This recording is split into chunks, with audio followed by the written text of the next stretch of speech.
Soft emotional piano music fades in. The screen shows a dimly lit room with rain tapping on the window. Hey, my name's Claire. It all started the night he stayed over.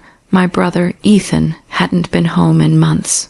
He was always busy with work, traveling, closing deals, doing what he did best, staying away.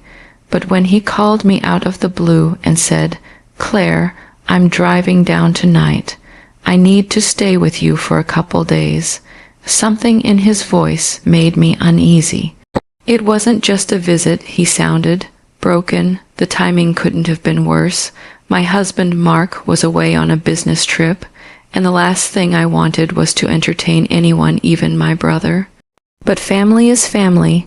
I told him to come. He showed up just past midnight, drenched in rain, carrying nothing but an overnight bag and that same old leather jacket he used to wear in college.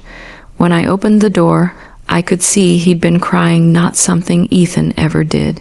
His eyes were red, his jaw tight. We sat in the living room for a while, sipping the coffee I'd made just to fill the silence. He told me his fiancée, Lee, had called off the wedding. No reason, no explanation. Just a message on his phone that said she couldn't do this anymore. I felt my stomach twist when he said her name, because Lee wasn't just some girl to him. She was also my best friend, and that's where this story begins to fall apart.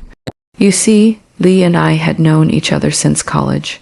We were inseparable, the kind of friends who knew each other's secrets, who laughed until dawn, who promised never to betray one another. But when Ethan started dating her, everything changed. At first, I was thrilled. I wanted my brother to find someone kind, someone like Lee. But as time went on, I began to see things, messages, glances, questions that felt too personal. And before I could even process it, something had happened that shouldn't have. That night, when Ethan stayed over, all those buried memories came rushing back.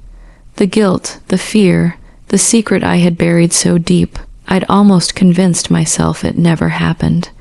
After we talked for a while, he went upstairs to the guest room. I couldn't sleep.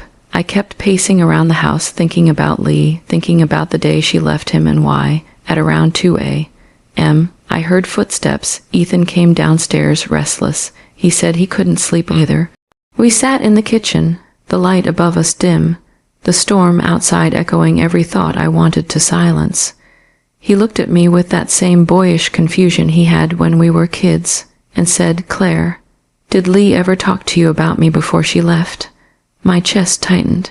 I didn't want to lie, but the truth was a grenade I'd been sitting on for a year. I shook my head, forcing a weak smile. Not really. She just said she needed space. He nodded slowly, then said something that froze me. She told me once that she'd done something terrible, something that would destroy me if I ever found out. My fingers trembled around the coffee mug. He kept talking about how he thought she'd cheated, how he'd gone through her messages, how he found one unsent text that said, "I can't keep this secret anymore.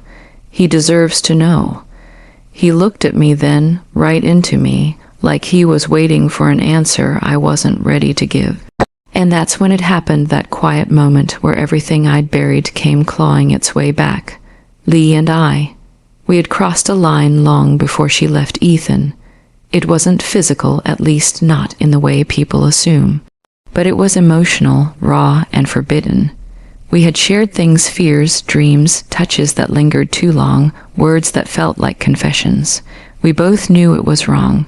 But when you're lonely, when your marriage starts to crumble, and someone finally sees you again, it's terrifying how easy it is to fall. And when Ethan proposed to her, Lee called me crying. She said she couldn't do it, not after what had happened between us.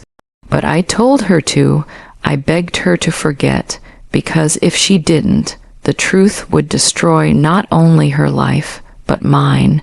But now, here Ethan was, sitting in my kitchen, looking for the truth I had helped bury.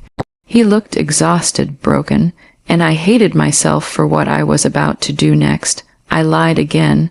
I told him Lee probably cheated with someone from work, that she was struggling with guilt, that he should move on. He sat there, staring at the table, and whispered, "I just want to know why." I couldn't breathe. I excused myself, went upstairs, and locked the bathroom door. I looked in the mirror and barely recognized the person staring back at me. My reflection wasn't just tired, it was haunted. The next morning, I woke up to an empty house. Ethan's bag was gone. No note, no call, just silence. I told myself he probably went to clear his head. But something about the air felt heavy. 2 days later, I got a call from my mother. She said Ethan had shown up at her house, furious, shouting, crying that he'd found out something. I froze. My first thought was Lee. My second was me. I drove there as fast as I could. When I arrived, Ethan wouldn't even look at me. He held up his phone, and there it was. A series of old messages between Lee and me. Ones I thought I had deleted years ago.